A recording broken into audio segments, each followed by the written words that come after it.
Hey everyone, you are listening to the Self-Awareness Journey podcast. This little banter is about a car ride long and features your hosts, JJ Parker and Melissa Albers. JJ owns a tech company and Melissa has been a coach working with influencers for the last 18 years.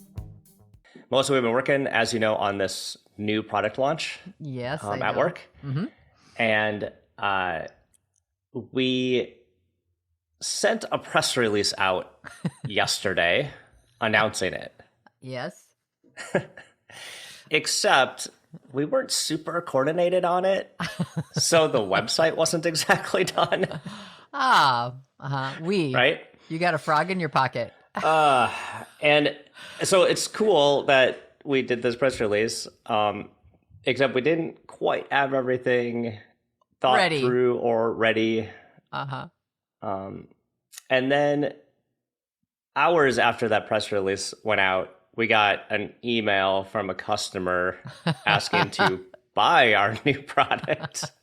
Wow, that's super cool. It is cool, except we don't have a salesperson or pricing or any other thing that would make it possible to buy our awesome new product.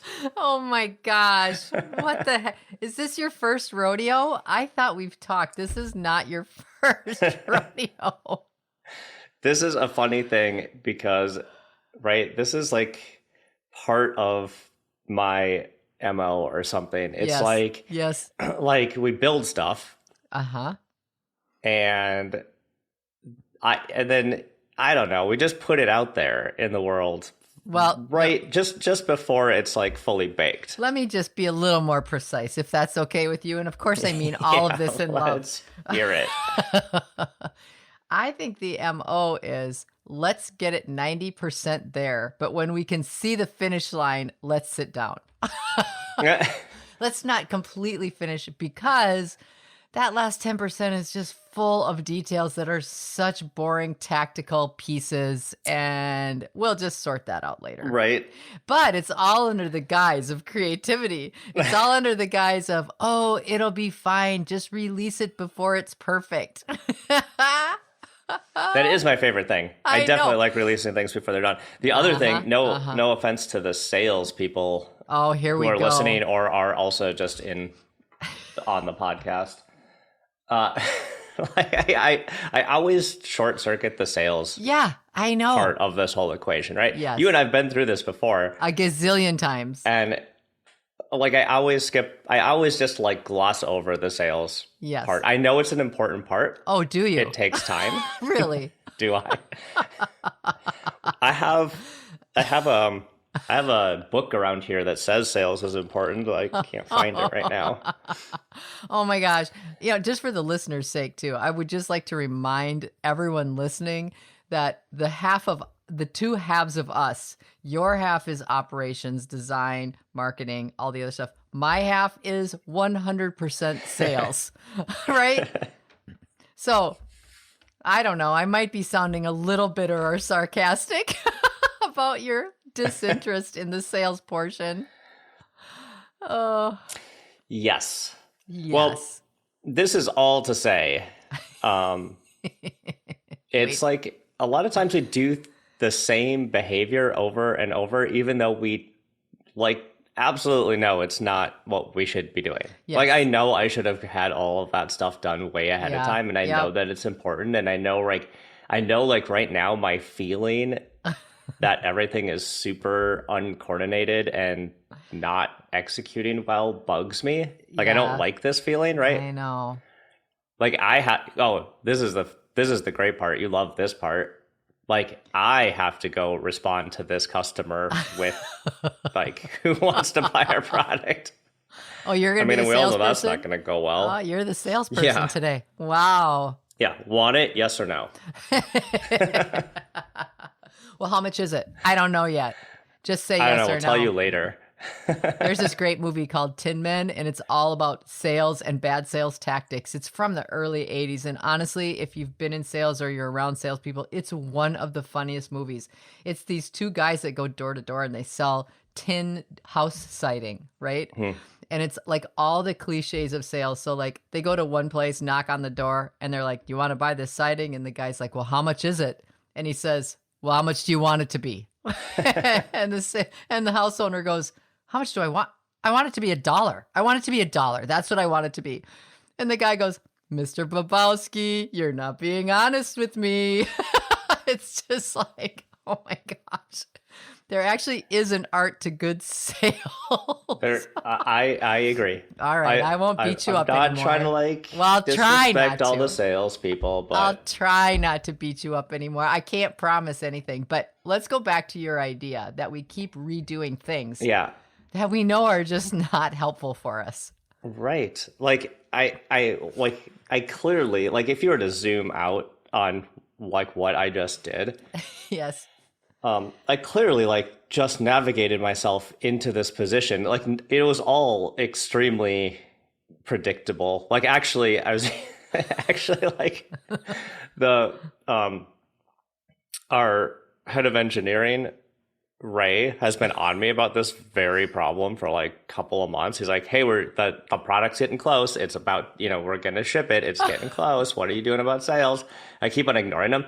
And I keep on ignoring this morning, like I seriously didn't even want to log on to Slack because I knew I was just going to get it from him.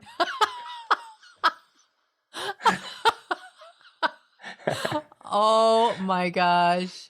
Well, you know what? As much as I'm having fun torturing you, I too have had the exact same week where I have replicated my own demise so bad this week. Like so badly. My thing is, I don't know why we do it. I honestly don't. I don't know why we continually see what things are going to set us back and we do them anyway over and over and over again. So my particular brand of I don't know, whatever you want to call it. My particular brand in this conversation is that I overbook myself. I overbook myself and I say yes when I should say no. Okay, so that's a salesperson trait. That piece is a salesperson trait, right? Yep. I just think, oh, that's okay if I've got 85 things booked in 8 hours. I'll just figure it out and we'll just get through it. Tomorrow will be different. and then I see, oh, actually I did the same thing tomorrow. Oh, turns out I did that every single day this week. So I overbook myself. And this has been something that I have done forever. Complete. I remember like a few months ago, you were like completely overwhelmed. And then you're like, oh no, JJ, it's getting better. Cause like, a couple of my clients are going to drop off and then I'm just going to not replace them. And it's just going to be great. Yeah. Then here you are. Yeah, I took 2 new clients last week, not to mention the ones before. So my daughter, very simply, now she watches me running back and forth, trying to use the bathroom in between calls, trying to eat a meal when you would normally have it at lunchtime, and here I am at 3:00 or whatever. And she just looks at me, says nothing, and her eyebrows just go up. That's her way of helping me through it. Until yesterday, she brought me her computer screen, and it was she had Google imaged supply and demand Excel spreadsheet. Oh, she's trying to give you like an economics lesson. Yeah, she thought if I saw the visual of what I was actually doing, that I might make some different decisions. So she's trying to... And I'm like, no, you don't understand. This is a personality flaw. Yeah. Oh my gosh. And you know what though? I'm so fried by the end of the week when I do this. And I had an admin, Lisa, bless her heart. She tried to corral me for 9 years. And she used to say, you have got to stop scheduling things in between when I schedule you. You have got to stop scheduling things back to back. You need to give yourself at least 30 minutes between. I was like, oh yeah, that is such a good idea. I'll do that next week. And I'm still saying the same thing years later. Why do we do these things? I don't know. That's a great question. Yeah. So it is like back to like the bigger question here is like, we do seem to repeat the same kind of behavior over and over. Yes. Yeah. And obviously like we're creatures of habit, right? Yeah. And habit's actually one of the things that in a lot of ways allows us to get kind of a lot done or free our brains to think about things that are a bit more complicated. If you had to really think about, walking, or if you really needed to think about how to brush your teeth anew every single time, that would be a problem. Right. That's true. So there's all these little habits, right? Yeah. Every day. And a lot of times when we talk about habit, it seems like we do talk about like small habits. Yeah. Right. But we have what I would say like really big habits that play out over a period of time that are in some ways like harder to recognize, right? Like it's easy for me to recognize the habit of me like being hungry and going to grab a Snickers, right? Yeah. Yeah. Midday, right? That's a fairly easy habit. It's harder to see these broader habits that maybe happen, that get triggered and sort of set off and unfold over like a week or a month. Yeah. Yeah. I think a lot of this stuff also has to do with our own expectations of what it looks like to be successful. I really do. I think, like the thinking habits, what you're talking about are, the biological habits would be one thing, like for example, I have a client who was just like exploded on the Zoom screen when I saw her. And she said, I quit smoking, Melissa. I quit smoking. And I haven't even thought about it for 2 weeks. And she was so excited. And that was how she described her habit as not being much of a tobacco habit as much as a physical habit of, after I have this meeting, I go outside. And when I go outside, I always smoke. Like she had the physical habit. So like that's the awareness piece. So I think like we have a lot of physical habits that we create for security, safety, consistency. Like I think there's a whole bunch of that. But it's the habits that I think are formed that are the more mental habits, that the stories we tell ourselves are habitual. Like the story that I tell myself, like, no, if I have 6 coaching hours plus a board meeting in one day, I will be just fine. You won't not be. so. No, Yeah. but I tell myself that this time will be different somehow. Why is that? I mean, I think it's because I am convincing myself somehow that I, quote, should be able to, or this is, this is normal. Like this is what success is. I don't know. I think there's some other reasons that come into play when it comes to this kind of stuff, and our interaction with other people, the habits that have to do with interacting with other people. Yeah. Or I'd say I would actually maybe even for you pull that out to like a more like part of your driver for taking on too many clients could be like simply like a scarcity thing. Like, oh, I better get the business while I have it. Right. Right. Lots of us downtrodden entrepreneurs, like especially, like when we had to go through hard times, like it really leaves a mark. Leaves a deep groove of like, if we've got business, we should take it. Yeah. Right. Yeah. And it's hard to turn away business after you've been through some like really low times. Yeah. Yeah. No, I think there may be something in that too. I hadn't considered that this morning, but yeah, I'm sure that that's true, because there have been times in my, I've had the Authentic Leader now for 20 years. Actually, next month is 20 years, October. And I think that there have been at least 3 times where the business completely pivoted to something totally different, and it required me to have different clients to represent different products and services, and was really, really scary. Now that hasn't happened. The last time that I had a real big pivot in the business was probably 11 years ago or 10 years ago. But yeah, you're right, because I went from making a very comfortable living to next to nothing, with a lot of responsibility for almost a whole year.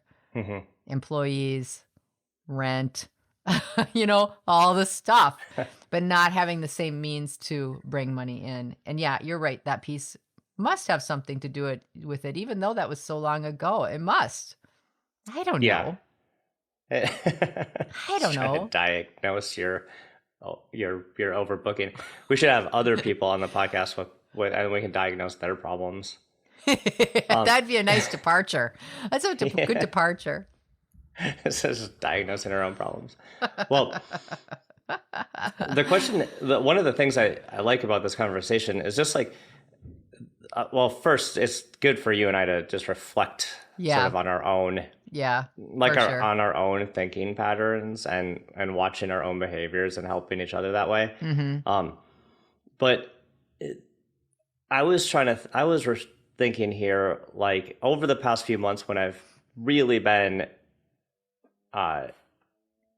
like not doing the thing I should be doing, sort of like repeating that same behavior. Yeah. It's interesting because part of it is just comfortable, right? Like part of it's just like, yeah, you've done it so many times, you don't have to think twice. Like I'm just going to do the thing I've done, and like I know I'm going to like step in it later, but we're just going to do that. And then part of it I do know better, and it was a little uncomfortable. So there was like a mixed emotion happening when I knew what I was doing by ignoring this part of the business wasn't really good, but is also just the thing that was comfortable. Yeah, because you've done it a bunch of times, so you didn't have to think hard to do what you always do. Yeah. Some of it's just it feels like it's such hard work to change or to push through that last 10% or whatever it is. Yeah. And if we're going to self-diagnose where that comes from, I think it's because when I first started the company, my ex-business partner was the salesperson, and I was always, like I said, the operations and design and technical person. So I think I just like to throw the sales part to someone else. But there's no one over there now. It's like I threw the ball. There's no one there to catch it. You should stand in front of a brick wall and do that then, because typically the ball will come back. You just got to be watching for it, though. But that's a thing, right? There's lots of times where probably as people progress in their careers, they were used to some amount of responsibility or a particular interaction or a particular scenario playing out. Right. Things have changed, and we keep doing the old behavior, the old thinking, but it doesn't work anymore. Yeah. And so how do we identify that before we keep repeating that same thing? Yeah. Yeah. How many years have you had the company? Okay, so we started at like 97. So we'd have to math that at like 23, 24. Yeah. That's a long time. It is a long time, because I think I think when you start things, like even in my practice too, you're a lot more impressionable. When you brand new start something, the habits that you're forming are really brand new, and you're really, sorry about that, very intentional. Yeah. And you practice and practice because you don't want to screw up. You haven't proven to yourself yet that you're good. You're good either way. So if you think about from like a career perspective, you're kind of almost saying like we should be careful of those maybe early career experiences to make sure that they're not actually putting too big of a habit or impression on our current thinking now that we're like farther along in our careers. Yeah. That's exactly what I'm saying, because I think it isn't even the actual career. It's how you thought about yourself in it. You know, how you thought about what you needed to do to be successful, and how you practiced, and how you were more intentional because you hadn't done it very much yet. You know, whatever that was, whether it was running the business, whether it was being a salesperson, whether it was in accounting, whether it was being in IT, you know, you had to think about things differently so that you could sort of hone your skill. Well, then after you've had some success with that, and both of us have had success in that piece, right? And things do start to change and shift. And I do think there's an element of, I hate to use the word laziness because that doesn't sound like either one of us, but I think there's an element of mental laziness. It's easier to just keep rolling than it is to reevaluate and truly shift, your thinking into something different. Like, well, yeah, because like the brain is lazy. yeah, Like the reason habits exist yeah, are for yeah, they're like all mental shortcuts, right? yes, To exactly. just expend the least amount of energy possible, right? Yeah, And so some of those mental shortcuts, again, like are super useful, but if we're not paying attention to which big mental shortcuts we might be taking, we could get ourselves in some hot water. exactly right. Because what we aren't considering with the mental shortcut is the emotional perspective, the feeling perspective of a mental shortcut feels so good when it's working really, really well. But then if something on the outside or something in our reality shifts just a little bit and we're still exercising those same mental shortcuts, we don't get the same payoff. It doesn't feel as good. Like you were just saying, with this example that you were talking about, it's like this, this morning. How it was like, oh, now I don't feel good. I'm going to stay awake because I know Ray's really torqued. Yeah, I'm just going to hide. And I have to say, too, that I was, when I looked at my calendar this week and I saw what I had set up for myself, and I always convinced myself, well, there's about 4 hours worth of stuff that is different. So it's not always like this, right? Like I convinced myself that it's not. Well, there's always 4 or 5 extra hours that are not typical. But somehow my mental process shortcutting said, it's okay. You'll get through it.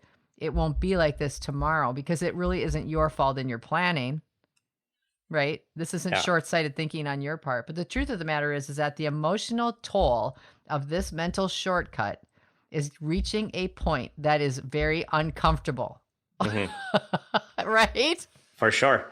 Yeah. Just like I'm sure you're kind of squirming, like you're gonna make sure that your daughter doesn't see your calendar. Totally. She literally walked by with a Google page full of supply and demand visuals, the graphs. I just like that you're currently living in fear of like bumping into her.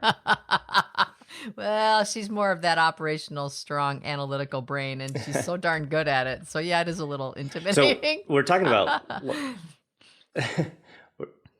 this like mental shortcuts and things at work.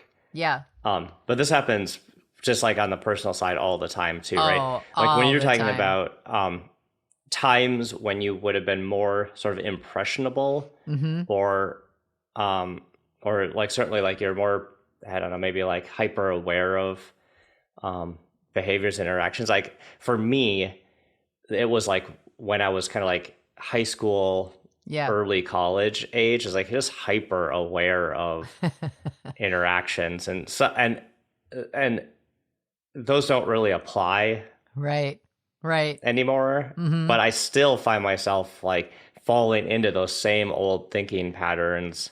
Interesting. Even though they're not very relevant today. Yeah. Do you mean like in how you would communicate or be with people? Well, or here's a really simple example. Like, well, pre-COVID, for work, we used to throw parties, like customer parties or whatever. Oh, sure. And sorry, I was like, hey, not a work example, so here's a work example. That's okay. It's all right. It's okay.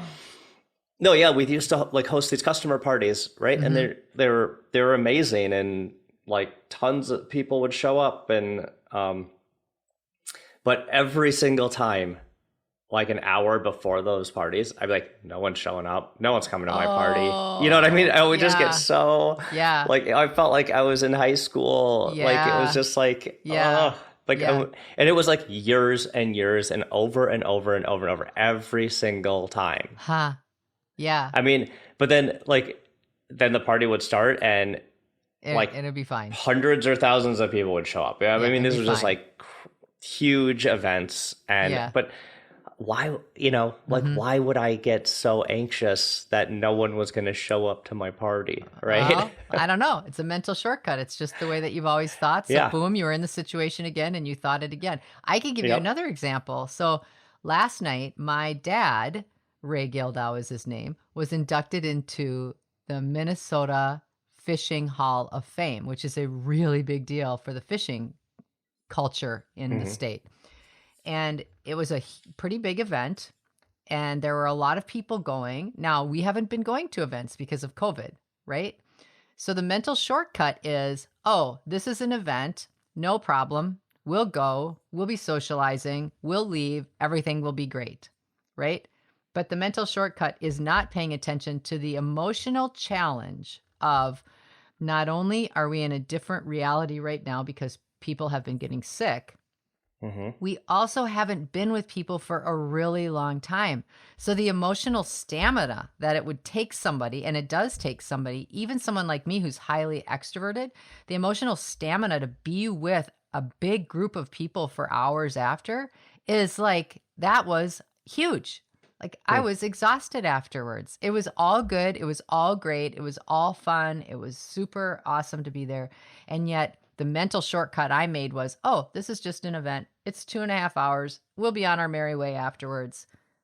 Again, not even paying attention to the emotional pieces that are part of that experience. So yeah, I think we do this. We just aren't very aware of how those two things intersect, you know? Yeah. Again and again and again. Yeah. Well, this is good. I like how this ended up getting phrased, this like mental shortcuts thing. Yes, me too. Because I think we can all really think about what mental shortcuts we're taking. And how much they actually cost. Yeah. They're not that short. and they're very costly. We hope that you've enjoyed today's episode. Our mission is to help people become happier and more effective by gaining insight into their own thoughts and feelings. We'd love your support. First, share this podcast with anyone you think might enjoy it. Second, leave us a rating or review on your favorite podcast site. This helps others discover the podcast so we can reach more people. And third, sign up for our newsletter at theselfawarenessjourney.com. This will help us communicate better with you and build our community. Thank you so much for joining us in the Self-Awareness Journey. We'll see you next week.